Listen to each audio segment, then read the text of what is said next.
السلام علیکم ورحمۃ اللہ وبرکاتہ۔ بسم اللہ الرحمن الرحیم۔ پروگرام حب الہی کے حقدار کون میں ہوں آپ کا میزبان حافظ ہشام الہی ظہیر۔ معزز ناظرین گرامی قدر، آج انشاءاللہ ہم اپنے اس پروگرام میں ایک نئے موضوع کے ساتھ، ایک نئے خوش نصیب کے ساتھ، ایک نئے خوش قسمت کے ساتھ کہ جس سے اللہ رب العزت محبت فرماتے ہیں، آپ کے سامنے اس حوالے سے چند گزارشات کو رکھیں گے۔ سورہ آل عمران آیت نمبر 146، اللہ رب العزت ارشاد فرماتے ہیں واللہ یحب الصابرین، اللہ رب العزت صبر کرنے والوں کو پسند فرماتے ہیں، اللہ رب العزت صبر کرنے والوں سے محبت فرماتے ہیں۔ یہ جو صبر ہے اس کے بہت سے مفاہیم ہیں۔ کبھی صبر شکر کے ساتھ استعمال ہوتا ہے، کبھی صبر عزم اور استقلال کے ساتھ استعمال ہوتا ہے، کبھی صبر استقامت کے ساتھ استعمال ہوتا ہے۔ تو اصل میں صبر کا مفہوم بہت زیادہ وسیع اور کشادہ ہے۔ صبر مشکلات کے اوپر، حادثات کے اوپر وقتی طور کے اوپر اپنے آپ کو ضبط کر لینے کا نام بھی ہے۔ صبر کم رزق کے اوپر اپنے آپ کو قناعت پہ مجبور کر لینے کا نام بھی ہے۔ صبر کی مختلف ڈائمنشنز ہیں، لیکن صبر بالعموم جو ہمارے معاشرے میں بولا جاتا ہے وہ غم، حزن، مشکل، مصیبت، آزمائش کے وقت اپنے آپ کو اللہ رب العزت کی رضا پر راضی رکھنے کا نام صبر کہلاتا ہے۔ اصل میں اس کا مفہوم یہ ہے، اگرچہ صبر کو اگر ہم کھولیں یا اس کی مختلف ڈائمنشنز کا احاطہ کریں تو اس کے معنی بہت وسیع ہیں۔ اللہ رب العزت کی رضا کے اوپر، جیسے صبر و رضا بھی استعمال ہوتا ہے، اللہ رب العزت کی رضا کے اوپر راضی ہو جانا، تقدیر کے اوپر جیسے اللہ رب العزت نے تقدیر لکھی ہے اس کو من وعن ویسے ہی قبول کر لینا، یہ ساری باتیں صبر کے اندر آتی ہیں۔ اور صبر کرنا یہ بہت بڑے ثواب کی بات بھی ہے، اجر کی بات بھی ہے، اور بندہ مومن کا مطلوب اور مقصود بھی ہے کہ بندہ مومن اپنی زندگی کے اندر ہر مشکل، ہر مصیبت کے اوپر صبر کرے۔ ان اللہ مع الصابرین، اللہ رب العزت تو یہاں تک فرماتے ہیں، پہلی آیت جو آپ کے سامنے رکھی کہ اللہ رب العزت صبر کرنے والوں سے محبت فرماتے ہیں، اور اس آیت میں اللہ تعالیٰ کہتے ہیں کہ صبر کرنے والے سے نہ صرف محبت اللہ رب العزت کرنا شروع کر دیتے ہیں بلکہ اس کے ہمراہ ہو جاتے ہیں۔ اور تیسری آیت میں اللہ رب العزت نے فرمایا وَبَشِّرِ الصَّابِرِينَ الَّذِينَ إِذَا أَصَابَتْهُمْ مُصِیبَةٌ قَالُوا إِنَّا لِلَّهِ وَإِنَّا إِلَیْهِ رَاجِعُونَ، ان صبر کرنے والوں کو خوشخبری سنا دو کہ جب ان کو کوئی مصیبت آئے وہ کہتے ہیں اِنَّا لِلَّهِ وَإِنَّا إِلَیْهِ رَاجِعُونَ، اُولَٰئِکَ عَلَیْہِمْ صَلَوَاتٌ مِّن رَبِّہِمْ، ان کے اوپر فرشتہ درود بھیجے۔ یہ بھی بہت بڑے اجر و ثواب کی بات ہے، لیکن اللہ کہہ رہے ہیں کہ ان کے اوپر اللہ رب العزت خود درود و سلام بھیجتے ہیں، اور یہ بات آپ کے سامنے پہلے رکھ چکے ہیں کہ اللہ رب العزت کے درود بھیجنے کا مطلب اللہ کی محبت کرنا، برکت ڈالنا، رحمت ڈالنا۔ تو گویا اللہ رب العزت جن احباب کے اوپر یا جن خوش نصیب لوگوں کے اوپر درود بھیجتے ہیں وہ لا محالہ اسی کیٹیگری سے تعلق رکھتے ہیں جنہیں اللہ رب العزت پسند فرماتے ہیں۔ صبر کے حوالے سے ہم آپ کے سامنے مختلف اس کے واقعات اور جہاد کو رکھنا چاہتے ہیں۔ سب سے پہلی بات، نبی کریم صلی اللہ علیہ وسلم کی پوری زندگی صبر کا نمونہ۔ نبی کریم صلی اللہ علیہ وسلم نے صبر کے حوالے سے جو حدیث کہی ہیں اس کی طرف ہم بعد میں آئیں گے۔ خود نبی محترم کی اگر آپ زندگی کا جائزہ لیں، ابھی نبی کریم صلی اللہ علیہ وسلم پیدا بھی نہیں ہوئے، آپ کے والد محترم دنیا سے چلے گئے۔ ابھی پیدا ہو گئے ہیں، عمر 6 برس کی ہے، والدہ آپ کو پکڑتی ہیں، والد کی قبر کے اوپر لے کے جاتی ہیں، آپ کو بتلاتی ہیں یہ آپ کے والد کی قبر ہے۔ نبی کریم صلی اللہ علیہ وسلم اپنے والد کی قبر کو دیکھتے ہیں، آپ کے ذہن میں کیا کیا خیال نہیں آ رہے ہوں گے۔ 6 سال کا بچہ ہے، والدہ لے کے چلتی ہیں مدینہ کی طرف، رستے میں ابوا کا مقام آتا ہے، 6 سال کی عمر ہے، وفات ہو جاتی ہے والدہ کی، اور نبی کریم صلی اللہ علیہ وسلم خود اپنی والدہ کو دفن فرما رہے ہیں، ساتھ میں ام ایمن بھی موجود ہیں۔ دفن کرنے کے بعد ام ایمن نبی کریم صلی اللہ علیہ وسلم کے ہاتھ کو کھینچتی ہیں کہ چلیں آگے۔ نبی کریم صلی اللہ علیہ وسلم بار بار والدہ کی قبر کی طرف لوٹ کے آتے ہیں کہ یہ میری والدہ یہاں پہ ہے، میں ان کو چھوڑ کے کیوں جاؤں، میری والدہ یہاں پہ ہے، میں ان کو چھوڑ کے نہیں جاؤں گا۔ 6 سال کا بچہ والد کی قبر سے آیا ہے، اپنے ہاتھ سے والدہ کو دفنایا ہے۔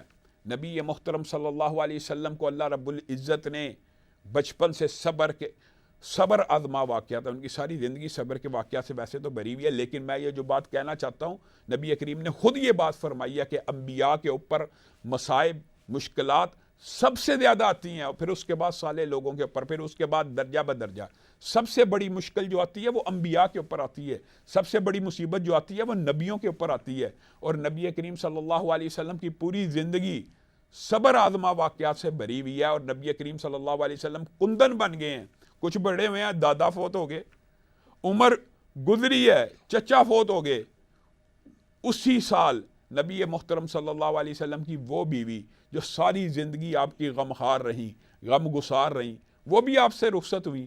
نبی کریم صلی اللہ علیہ وسلم کی ساری اولاد آپ کے ہاتھوں میں فوت ہوئی ہے، نبی کریم صلی اللہ علیہ وسلم کی ساری اولاد، اور نبی کریم صلی اللہ علیہ وسلم کی سوائے حضرت فاطمہ، وہ نبی کریم صلی اللہ علیہ وسلم کی وفات کے 6 ماہ بعد آپ سے جا ملی ہیں۔ آپ خود بتلائیے کہ پیغمبر اور رسول کس طرح صبر کرتے ہیں۔ ہمارے سے اگر کوئی ہمارا آج رشتہ دار چھن جائے یا بیٹا فوت ہو جائے، نبی کریم صلی اللہ علیہ وسلم کا بیٹا آپ کے ہاتھ میں دم توڑ رہا ہے، اور نبی کریم صلی اللہ علیہ وسلم کہتے ہیں دل پریشان ہے، آنکھوں میں آنسو ہیں، لیکن زبان سے وہ الفاظ کہیں گے جس سے رب راضی ہو جائے۔ تو صبر کا مفہوم یہ ہے کہ جب صدمہ آ جائے اس وقت جزا اور فضا، اس وقت چیخو پکار نہیں کرنی چاہیے، بلکہ اس طرح صبر کرنا چاہیے جس طرح اللہ کا حکم ہے۔ اس سے یہ مراد بھی نہیں ہے کہ انسان کو غم نہیں ہوتا، انسان پریشان نہیں ہوتا۔ غم تو نبی کریم صلی اللہ علیہ وسلم سے پوچھا آپ رو رہے ہیں؟ نبی کریم نے کہا ہاں دکھ ہے، جدائی کا غم ہے بیٹے ابراہیم کی، لیکن وہ الفاظ منہ سے ادا کروں گا جس سے رب راضی ہو جائے۔ اسی لیے نبی کریم صلی اللہ علیہ وسلم نے ارشاد فرمایا اگر کسی کا کوئی بیٹا دنیا سے چلا جائے اور وہ الحمدللہ کہے اور انا للہ و انا الیہ راجعون پڑھے، فرشتے اللہ رب العزت کے پاس حاضر ہوتے ہیں، اللہ کہتے ہیں کیا تم نے اس کا دل کا ٹکڑا چھین لیا؟ کیا تم نے اس کا قلب کا حصہ چھین لیا؟ فرشتے کہتے ہیں جی اللہ ہم نے اس کا بیٹا چھین لیا۔ اس وقت میرے بندے نے کیا کہا؟ اس وقت آپ کے بندے نے الحمدللہ کہا، اس وقت آپ کے بندے نے انا للہ و انا الیہ راجعون کہا، تو اللہ رب العزت ارشاد فرماتے ہیں فرشتوں سے اس کے لیے جنت الفردوس کے اندر بیت الحمد نامی محل تعمیر کر دیا جائے، یعنی ایک محل تعمیر کیا جائے اور اس کے اوپر تختی لگا دی جائے۔ کیا تختی؟ بیت الحمد، کہ یہ اللہ رب العزت کا شکریہ ادا کرتا ہے۔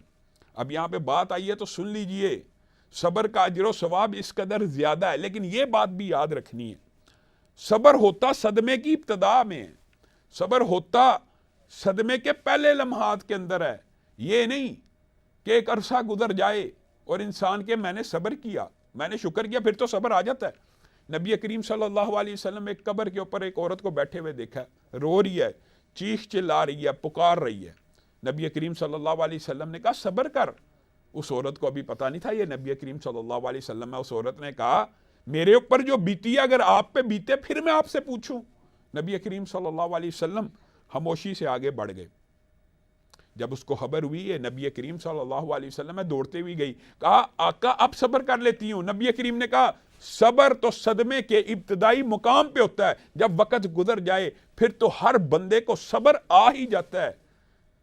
اور صبر یہ ہے، ایک جملہ اگر انسان اپنی تکلیفوں، آزمائشوں اور مشکلات کے اوپر کہہ دے نا، سارے کے سارے غم مٹ سکتے ہیں۔ کیا اللہ تو مجھے پریشانی دے کے، تو مجھے مشکل دے کے راضی ہے، تو میں تیری رضا کے اوپر راضی ہوں۔ معزز ناظرین گرامی، ہم آپ کے سامنے صبر کے حوالے سے چند گزارشات کو رکھ رہے ہیں۔ نبی کریم صلی اللہ علیہ وسلم نے ارشاد فرمایا، اور یہ 3 احادیث اگر ہماری زندگی کے اندر ہمیں یاد ہو جائیں تو اللہ رب العزت کے فضل و کرم سے انسان کا جو سب سے محبوب رشتہ ہے نا، انسان اس کو کھونے کا اتنا غم کرے ہی نا۔ اور ویسے بھی یہ اللہ رب العزت کا بہت بڑا فضل ہے کہ ہم مسلمانوں کا یہ عقیدہ ہے کہ جو دنیا سے چلا گیا وہ زندگی ایک نئی زندگی میں داخل ہو گیا ہے، وہ برزخ کی زندگی میں جا چکا ہے، ہماری اس سے ملاقات ہونی ہے۔ ہمارے لیے نعوذ باللہ دیگر وہ جو ملحد ہوتے ہیں یا ایتھیسٹ ہوتے ہیں یا دیگر مذاہب کی طرح وہ اس کے ساتھ تعلق یا رابطہ یا ہمیشہ کے لیے خاتمہ یا ہمیشہ کے لیے عدم ملاقات نہیں ہے۔ مسلمان کے لیے تو خوش نصیبی اور خوش قسمتی ہے کہ جو بھی رشتہ فوت ہو، انشاءاللہ ہم نے اگر مرنے کے بعد اس سے مل لینا، ہم نے اگلی زندگی میں اس سے ملاقات کرنی ہے۔ اسی لیے اسی لیے اسلام میں کسی بھی میت کا سوگ صرف 3 دن کے لیے ہے، صرف 3 دن کے لیے، کیونکہ اصل میں مسلمان کو چاہیے یہ کہ اگر کوئی اس کا عزیز فوت ہو جائے یا رشتہ دار فوت ہو جائے یا دکھ آ جائے یا غم آ جائے، اللہ رب العزت سے دعا کرے، اللہ رب العزت کی بارگاہ میں ہاتھ پھیلائے، اس کی مغفرت کی دعا کرے، یا جو چیز گم ہوئی ہے یا جو چیز انسان سے فوت ہوئی ہے اس کی التجا اور طلب اللہ رب العزت سے کرے۔ تو یہ جو احادیث ہیں ان کے اوپر ذرا غور کیجئے۔ نبی کریم صلی اللہ علیہ وسلم نے فرمایا جس کے 3 بیٹے، دیکھیں رشتوں میں یہ بہت بڑا رشتہ ہوتا ہے، انسان کا بیٹا، انسان کی اولاد، انسان کو اس سے بڑی محبت ہوتی ہے، جس کے 3 بچے جگر کا ٹکڑا ہوتے ہیں، اور اسی لیے حدیث کے اندر تمثیل اس کی دی گئی ہے جو انسان کے قلب سے بہت قریب ہو۔ نبی کریم صلی اللہ علیہ وسلم نے ارشاد فرمایا جس کے 3 بیٹے یا بچے بیٹی ہوں یا بیٹا ہو، اس کی زندگی میں فوت ہو جائیں، اور فوت کی عمر کیا ہو، غیر بالغ ہو، یعنی غیر بالغ ہوں، کم عمر کے بچے اس کی زندگی میں فوت ہو جائے تو اس کو خوشخبری ہے۔ کیا خوشخبری ہے؟ نبی کریم صلی اللہ علیہ وسلم نے فرمایا وہ جنت کے دروازوں کے اوپر کھڑے ہوں گے کل قیامت کے دن، اور 8 کے 8 دروازوں میں دوڑے ہوں گے، اور اپنے والدین کو کہہ رہے ہوں گے کہ بابا، ماما، ابا جان، امی جان، آپ جس مرضی دروازے میں سے داخل ہونا چاہتے ہیں داخل ہو جائیے۔ اب دروازے جو ہیں جنت کے وہ مختلف اعمال کے نام کے ساتھ منسوب ہیں، لیکن اس صبر کی وجہ سے جو اس نے دنیا میں اللہ رب العزت نے جب اس سے نعمت چھین لی، وہ اللہ کی رضا پہ راضی ہوا، منہ کے اوپر ایسا کلمہ نہیں آنے دیا اللہ نے ہمارا بیڑا غرق کر دیا، اللہ نے ہمیں برباد کر دیا، موت نے ہمارے گھر کا منہ دیکھ لیا ہوا ہے۔ یہ جو الفاظ ہوتے ہیں نا یہ بڑے سنگین نوعیت کے ہوتے ہیں، اور یہ صبر سے متصادم ہیں، صبر سے متضاد ہیں، اور یہی بے صبری ہے۔ اصل میں بے صبری اسی چیز کا نام ہے، ایسی شکوہ اور ایسی شکایت کرنا جو شرعی حدود سے باہر ہو۔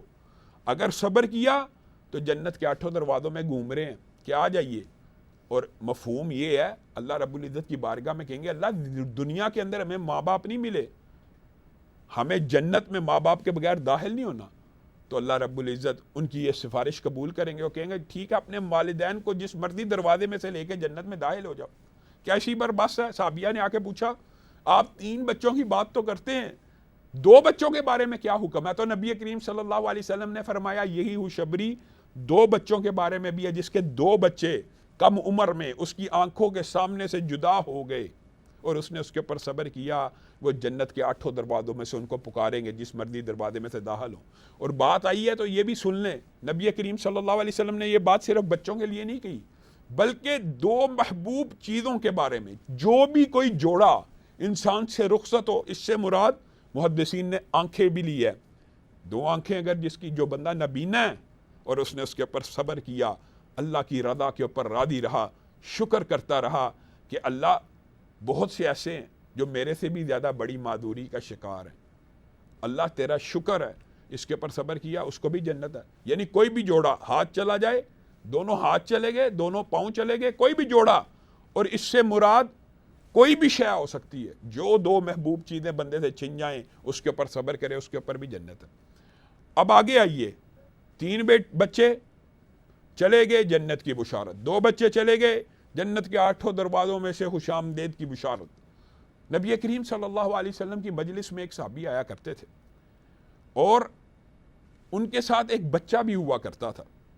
نبی کریم صلی اللہ علیہ وسلم اپنے صحابہ کا بہت خیال کیا کرتے تھے، اور جب مجلس میں سے کوئی بندہ غائب ہوتا کچھ دن نہ آتا، نبی کریم اس کے بارے میں پوچھا کرتے تھے، وہ فلاں بندہ آج کل مجلس میں نہیں آ رہا، فلاں ابن فلاں کو میں نے نہیں دیکھا۔ خیال کرنا، جیسے نبی کریم صلی اللہ علیہ وسلم کے پاس مشہور واقعہ کہ ایک عورت صفائی کیا کرتی تھی مسجد کی، وہ نظر نہیں آئی تو نبی کریم نے پوچھا کہاں ہے، تو کہا وہ تو فوت ہوگی، تو نبی کریم صلی اللہ علیہ وسلم نے اس کی قبر پہ جا کے جنازہ پڑھا، اس عورت کے بھی نصیب کا کیا کہنا۔ تو نبی کریم اپنے صحابہ کا خیال کیا کرتے تھے، تو صحابہ نے بیان کیا وہ جو ساتھی آیا کرتا تھا آپ کو یاد ہے اس کے ساتھ ایک بچہ ہوا کرتا تھا؟ ہاں مجھے یاد ہے، وہ بچہ فوت ہو گیا، وہ اس کے غم میں ہے، نبی کریم صلی اللہ علیہ وسلم تعزیت کرنے، اس کی حوصلہ افزائی کرنے، اس کو حوصلہ دینے، اس کی ہمت بٹانے کے لیے گئے ہیں۔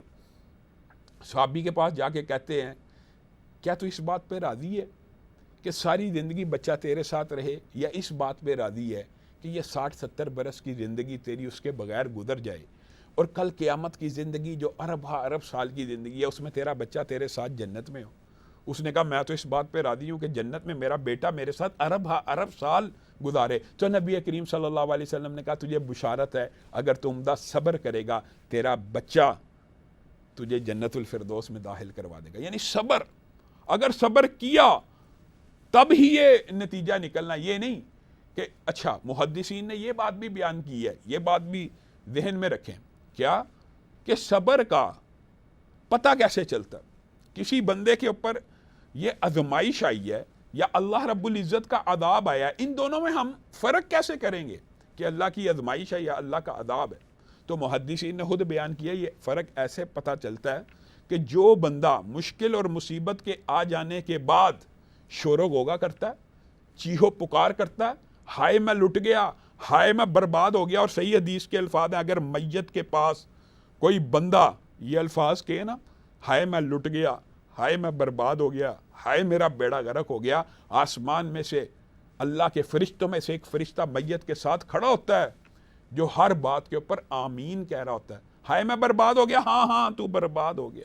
ہائے میں لٹ گیا، ہاں ہاں آمین تو لٹ گیا. تو جو بندہ شور و غوغا کرتا ہے، فون کیا، ٹیلی فون کیا، ہائے میرے ساتھ یہ ہو گیا، ہائے میرے ساتھ یہ ہو گیا، دوستوں کو بتلایا، چیخو پکار کی، اس نے سمجھ لیجئے اس کے اوپر اللہ کا عذاب آیا ہوا. اور محدثین نے لکھا ہے جو بندہ مشکل آ جانے کے بعد پھر بھی اللہ رب العزت کا شکر ادا کر رہا ہوتا ہے نا، الحمدللہ کہہ رہا ہوتا ہے. کوئی بندہ حال پوچھے، ہاں مصیبت تو بڑی ہے لیکن میں اللہ کی رضا کے اوپر راضی ہوں، مشکل تو بہت بڑی ہے لیکن اگر میرے رب کو یہی منظور ہے تو پھر میں بھی اپنے رب کی تقدیر کے اوپر راضی ہوں. جو بندہ یہ الفاظ کہتا ہے نا تو سمجھ لیجئے اللہ رب العزت کی طرف سے وہ آزمائش میں ہے. اور جب اللہ اپنے نیک بندوں کو آزماتا ہے نا، ان میں سے اکثر لوگ کامیاب ہو جاتے ہیں آزمائش میں. وَلَنَبْلُوَنَّكُمْ، اور یہ بات اللہ رب العزت نے کلام حمید میں بھی کہی ہے کہ میں تمہیں آزماؤں گا، ضرور آزماؤں گا. کن چیزوں کے ساتھ؟ خوف کے ساتھ، مال کے کمی کے ساتھ، اولاد کی کمی کے ساتھ. اور بندہ مومن صرف یہ بات سمجھ لے تو اس کی زندگی بدل جائے. کیا؟ نبی کریم صلی اللہ علیہ وسلم نے فرمایا بندہ مومن کے لیے تو آسانی ہی آسانی ہے، خوشی ہی خوشی ہے. مسلمان کے لیے تو غم میں بھی خوشخبری ہے. کیا خوشخبری ہے؟ نبی کریم صلی اللہ علیہ وسلم نے فرمایا اس کو سوئی نہیں چبھتی، سوئی کانٹا نہیں چبھتا. کسی مسلمان کو رائی برابر بھی تکلیف نہیں ہوتی لیکن اللہ رب العزت اس کے بدلے میں اس کے گناہ معاف کر دیتے ہیں. سوئی کے برابر تکلیف بھی ہونا تو انسان، بلکہ محدثین نے تو مثال دی، انسان ایسے جیب کے اوپر ہاتھ رکھے، جیب کے اندر ہاتھ ڈالے، پیسے کہاں گے؟ ایک لمحے کے لیے تکلیف آئی، اس تکلیف کے بدلے میں بھی بندہ مومن کے اللہ رب العزت گناہ معاف کرتا ہے.